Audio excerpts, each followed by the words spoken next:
Hello, Scorpius Alpha here with another installment of Imperfect Perfection. Chapter 15, 2013. Samson.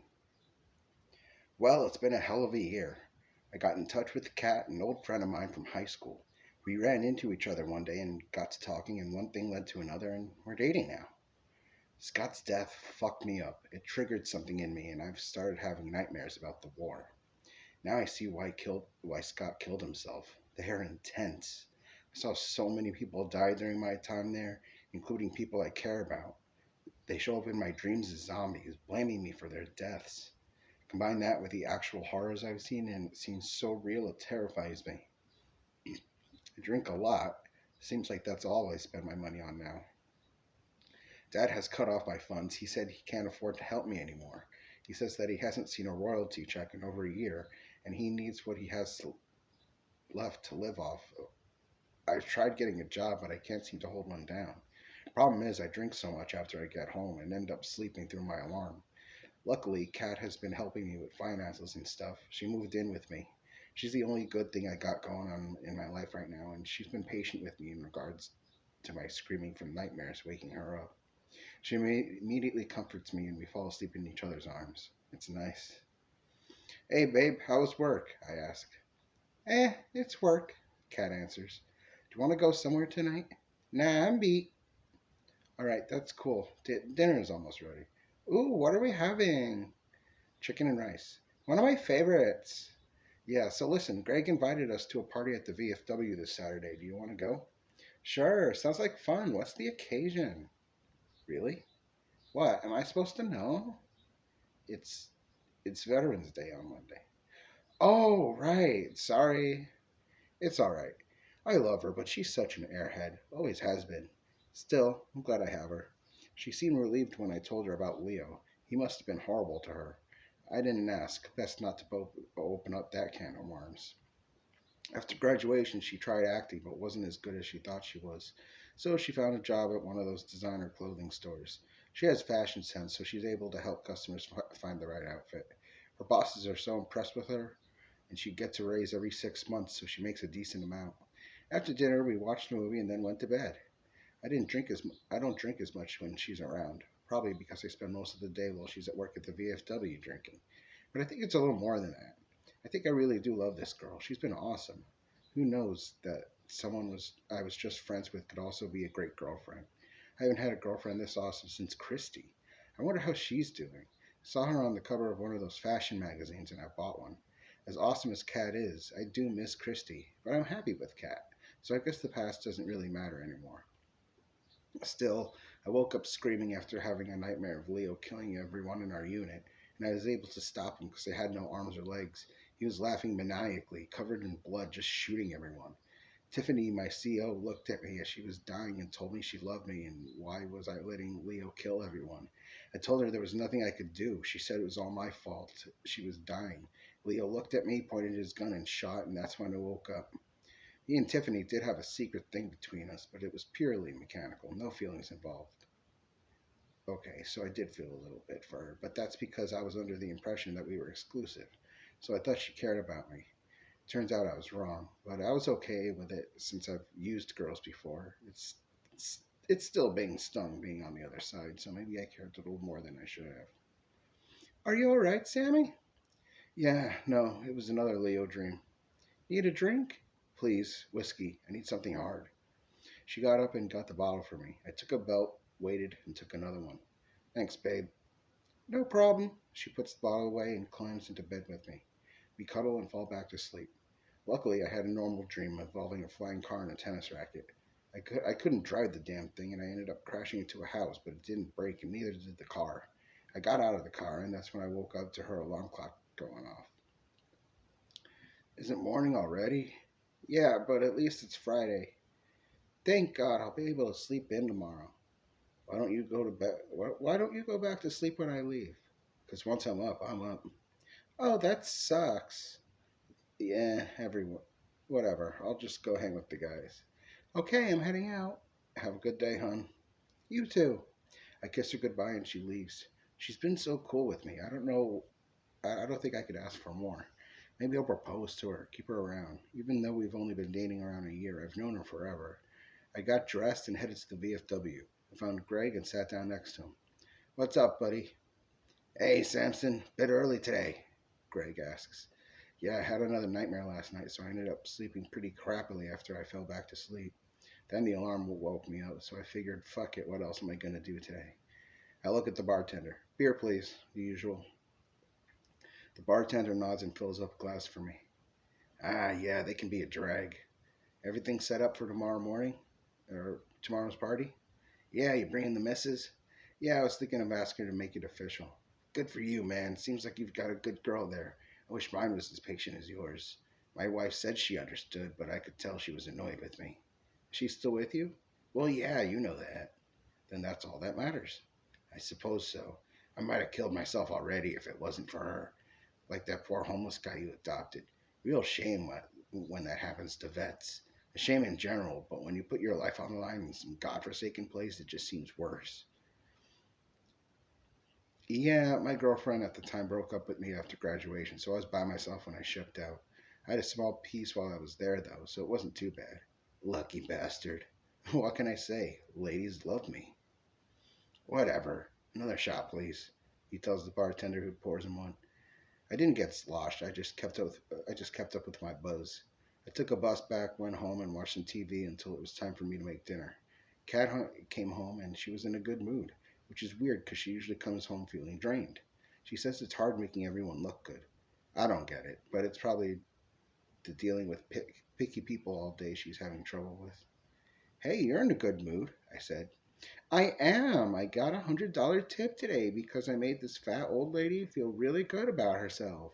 She was a hard person to make look good. You should have seen the clothes she wanted to buy. They just didn't work for her, so I helped her. She was so impressed by how I made her look, she just gave me money after she paid for it. Well, good job, hon. Glad to see you found your niche. My what? You have something you're really good at. Oh, yeah, I did, didn't I? See that? Just because you're not book smart doesn't mean you can't be other kinds of smart. Yeah, I guess I really am smart when it comes to clothes, huh? Yeah, you are, babe. Come on, Sonny. I slept okay that night. I kept waking up every so often, but not because of nightmares. I just had trouble staying asleep. The next night, we went to the VFW for the party. Babe, drinks are on me tonight. You sure? Hell yeah, I want to celebrate my tip and get super duper drunk. Well, I'm gonna have beer. I don't want to get too fucked up. I'll buy you as many as you want. I want you to let loose too. You know what? I can see you're really happy right now, so fuck it. Hey, so this is the lucky lady, huh? Greg asks as he approaches us. Whoa, your legs are like super skinny. You need some skinny jeans or something, 'cause those pants look way too baggy on you, Cat bursts out. Oh, it's not a matter of skinny legs. He sits down and lifts his pants legs off, showing off his prosthetics. Whoa, what happened? Lost them in the war. Whoa, I'm so sorry, mister. It's all right, you didn't know. Cat, this is Greg. Greg, Cat, I introduced the two. So you're Sammy's friend, Cat says. Sammy, huh? Greg laughs. Oh, geez, he's not going to let me live this down, is he? Yeah, he says you're a good guy to talk to. You help him. Really, Sammy? I didn't know you cared. Jesus, this is embarrassing. I need a drink, I say. Round of shots for the three of us, Kat says. We go to the bar and get our shots. I order a beer and she orders some girly drink. So what war were you in? Vietnam, Greg answers. Where's that? Asia. Asia, what country is that? It's a continent, not a country, babe. The continent is made up of a bunch of countries and islands and stuff. Vietnam is right under China, I tell her. Oh, I think I get it now. Wow, that must have been a long ride on the airplane. Honestly, I don't remember, Greg says. Oh, so how did you guys meet? Oh, me and Sammy have known each other since we were kids. I can't believe it took this long for us to go out. I never thought he could be so sweet. He was such a jerk to everyone else. I didn't know he could be nice at all. Oh, well, isn't that cute? Can we please talk about something else? I say, annoyed. Refill, please. The bartender fills my cup again. I down it in 2 seconds. More. The bartender refills me. Why are you so mad, Sammy? Kat asks, slightly upset. I'm not mad. I just feel embarrassed talking about this kind of stuff, okay? You're embarrassed by me? No, not at all, babe. I love you. I just don't like talking about relationship things with other people. That's all. Oh, I'm sorry. I didn't know I was supposed to say anything. No, it's okay, babe. I guess I'm just not used to people seeing me like you do. It's like you said, I'm a jerk to everyone. Oh, it's okay. I love that you see me as a good person. It's what I've been working towards. I just have to get used to it. You've done nothing wrong. Oh, I love you too, Sammy. How cute, Greg says. Shut up, I tell him. A few hours go by and I end up completely shit faced. Kat was pretty blitzed too. I had to stop her a couple times from lifting up her top. It was pretty late. There weren't any buses running anymore, so I decided to call a cab instead. All right, Greg, we're gonna head out. It was fun. Nah, man, I can drive yous. Are you sure? You seem a little sloppy there. Yeah, no, it's all right. I've done it before. Babe, I turned to Kat, who at this point was struggling to maintain consciousness. I was helping her stand. It was pretty difficult considering I was having trouble standing up myself. Huh? She managed to utter. Yeah, all right. We get into Greg's car, and that's the last thing I remember. I woke up in the drunk tank. Greg is in the hospital with a massive brain hemorrhage. Apparently, I slammed his face into the steering wheel. I don't remember anything that happened on the ride home, but that's not even the worst of part of it. When we crashed, Kat flew out of the back seat and through the windshield because she wasn't wearing her seatbelt. Between that and hitting the ground, she ended up dying. I don't know how I can live with myself. I was blackout drunk, caused an accident that killed my girlfriend, and I didn't even get the chance to propose. I have no idea what I'm going to do. She was the only thing holding me together. For now, I guess I'm going to have to do time. Good, I deserve it. I can't believe I'm a fucking idiot. Luxor. I cannot believe that Stanley is retiring today.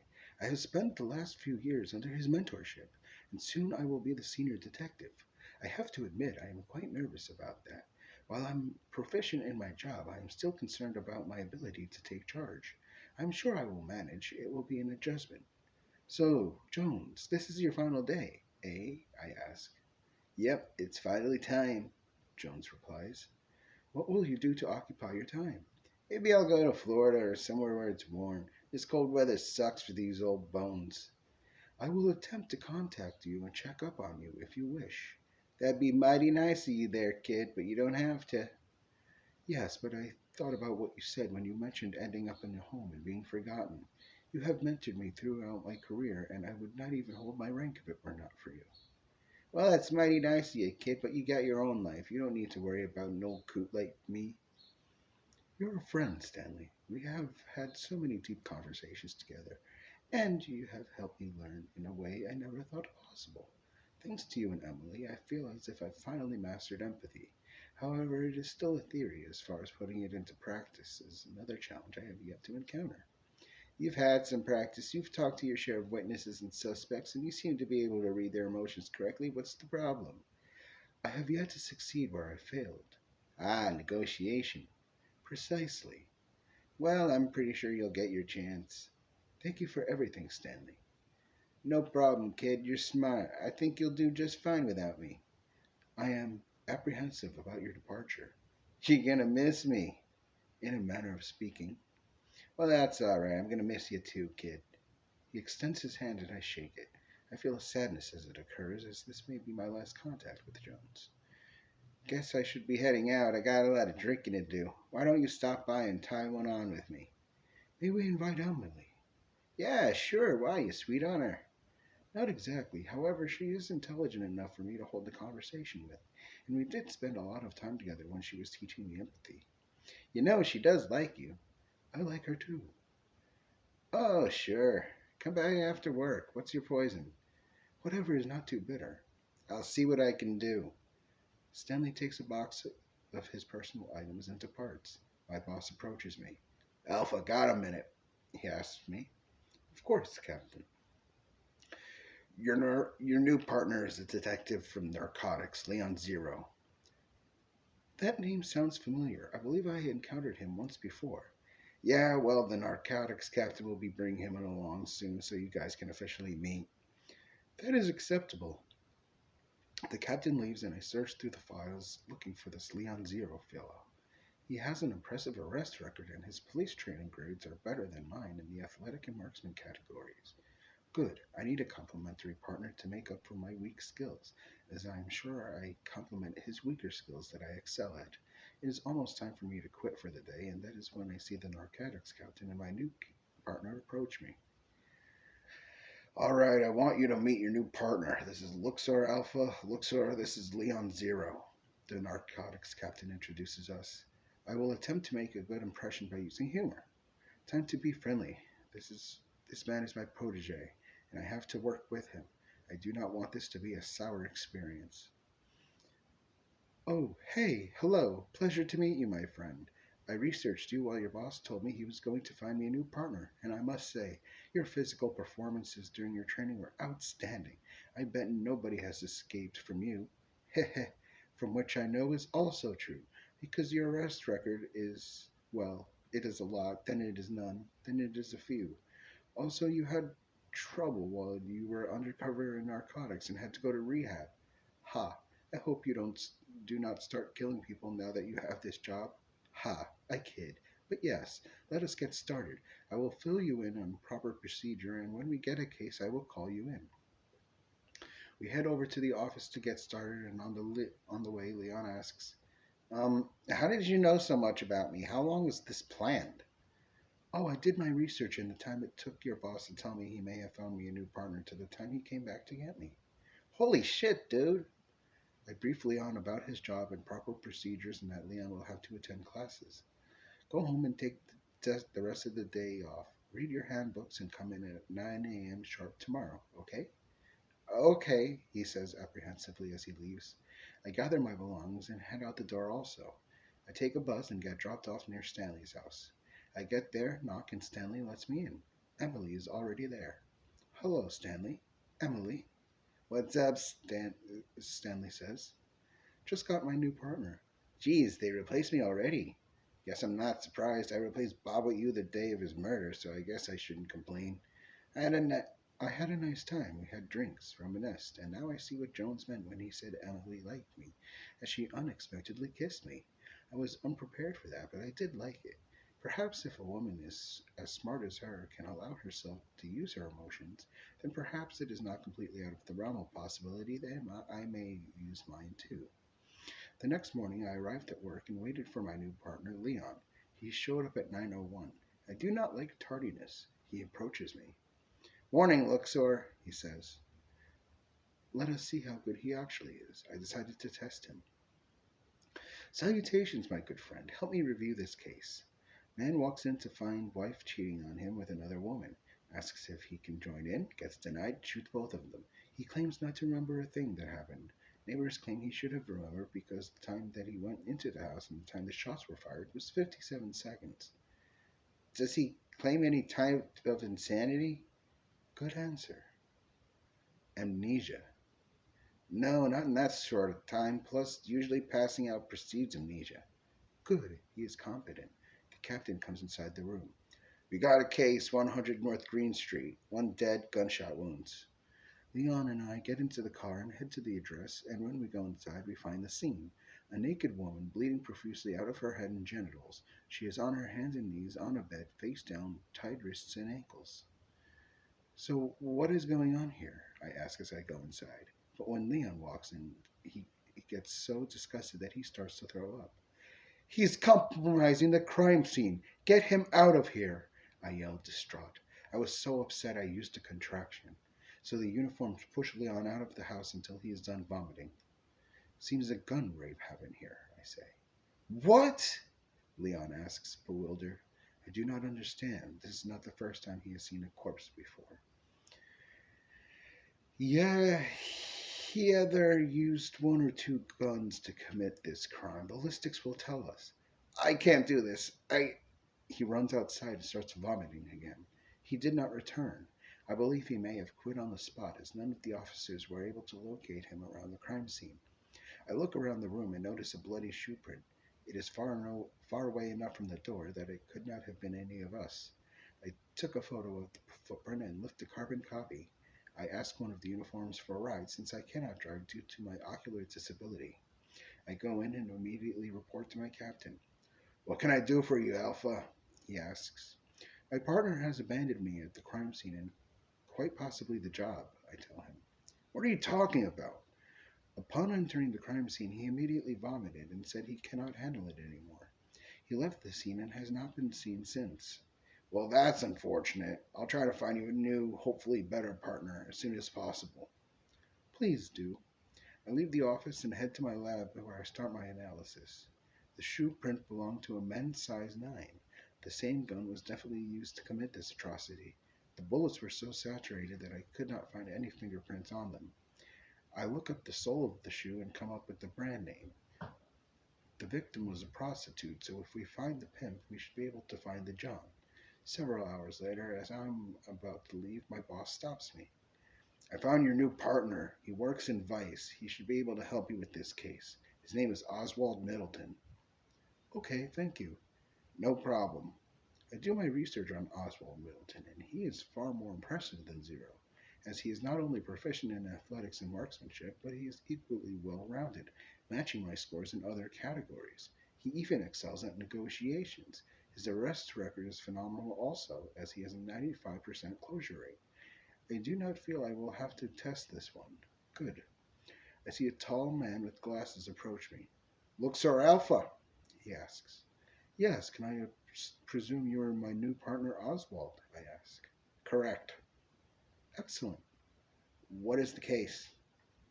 Murdered prostitute. Recognize her. Yeah, her name was Stephanie Fernando, aka Bubbles. Would you happen to know any of her Johns? No, but I know her handler. Then let us go. Due to my poor eyesight, you will have to drive. Ha, sweet. My old partner never let me drive. Really? Yeah, he was a crotchety old guy. Says he always drives. Well, in my case, you will have no choice. Fine by me. We head to the car and head to the quarter where Bubbles' handler usually loiters. There he is, big dog. We get out of the car and approach the heavy-set black man in an oversized fur coat. Nah, I thought you were all gonna leave me alone, Big Dog says. I'm not with Vice anymore. Now I'm with Homicide, Oswald tells him. Nah, come on, I didn't kill nobody. I check his shoes. Clean, and too big to be our suspect. We didn't say you did. Guilty conscience? Nah, don't even play me like that. I told you, I didn't kill nobody. His assessment is correct, I tell Middleton. His feet are too large. Who got killed? Big Dog asks.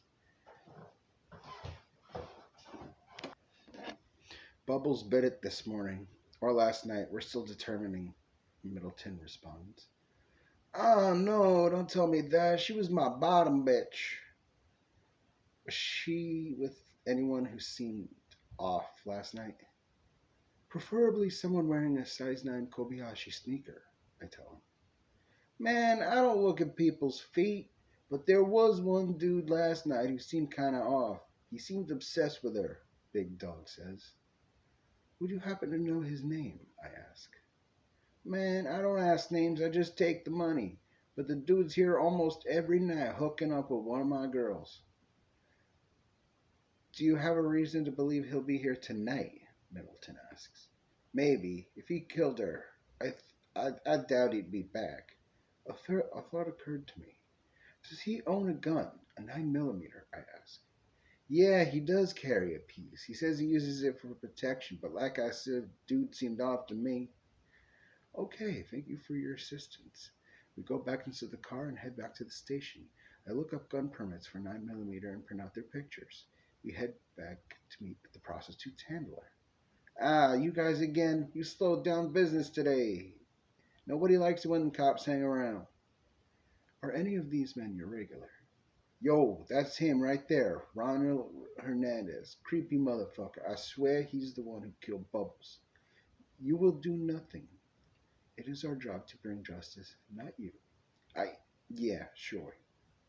Thank you again for your assistance. We will be leaving you alone now.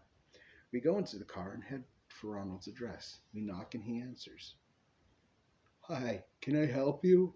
He asks nervously. I am Detective Luxor Alpha. This is my partner, Detective Oswald Middleton. We are with the homicide unit. Shit, shit, shit, shit, shit, shit. Sounds like a confession to me, Oswald says. I concur, I tell him. It was the junk, I swear. I didn't mean to kill her. I loved her. He begins to cry. Middleton cuffs him and takes him to the car while I search for her and find his gun. We head back to the station and begin our interrogation. He tells us that he was high on angel dust and heroin and paid extra to use the gun. He was not planning to fire, but in the heat of the moment, he assaulted her with the gun and pulled the trigger. She was still alive, and he claims she begged him to put her out of her misery. I am unsure whether that part was the truth. We charge and process him, and he is sent to the holding cell. Well, that was a good first day, Middleton tells me. I agree. You were quite efficient, I say. What'd you take me for, a joke? Why, no, I was impressed by your statistics. I figured you would excel at the job. Yeah, well, I don't expect anything other than the best out of myself. My father's in the military, so I was always expected to succeed. I think this partnership will work. You have already impressed me over the previous partner I had today. What? I was assigned a new partner today, and he quit because he could not handle the crime scene. How do you even get this far, then? I do not know, but I could use someone with your skills. Well, it was a nice change of pace. I'll put in for a transfer. Working with you has been a breath of fresh air. And I don't mean that just because the car didn't smell like rotten old man. That was humorous. I actually chuckled. It is difficult to make me laugh. Well then, I guess I will see you tomorrow at 9. You can count on it. He turns and leaves, and I head to the captain's office. So how'd it go with Middleton? He asks. Excellent. He was quite efficient in helping to catch the killer. Good. Maybe you guys will be my dream team. Excuse me? You're both geniuses. If anyone can close cases, it'll be you guys. Thank you for your confidence. Oh, we need a new sergeant since Stanley retired. I recommend you take the exam. Me, sir? You're the smartest guy here. If I want anyone reviewing a case before it gets sent to me, it's you. Or Oswald. I am honored, sir. I will consider it. Okay, but don't take too long. It's first come, first past, first served. Yes, sir. I headed home more enthused than I have in my entire career. And that concludes chapter 15, also chapter 1 of book number 2 of Imperfect Perfection. If you like the story so far, please subscribe.